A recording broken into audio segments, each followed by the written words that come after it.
ఎందుకు నాన్న బుద్ధి నుంచి ఎట్లా హడావి చేస్తాను? ఈరోజు ఓటర్స్ డే నాన్న. 5 సంవత్సరాల తర్వాత నేను మళ్ళీ ఈ రోజు ఓటేస్తున్నా తెలుసా? ఓటర్స్ డేనా? నేను కూడా వేస్తానన్న ఓటు. అలా వేయడానికి ఉండదు నాన్న. 18 ఇయర్స్ దాటిన వాళ్ళు మాత్రం ఓటేయాలి, సరేనా? రిజిషు ఇటు చూసినావా? నేను కూడా ఓటేసిన. ఓటు వేయాలంటే మినిమం 18 ఇయర్స్ ఉండాల. ఇప్పుడు చెప్పురా నిజం.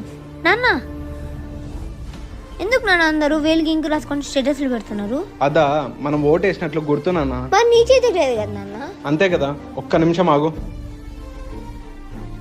ఇదిగో నా ఓటు కూడా నేను వేసేసా. ఓ అంతేనా? ఇట్లనే నేను మా నాన్న ఓటేసేసినాం రా.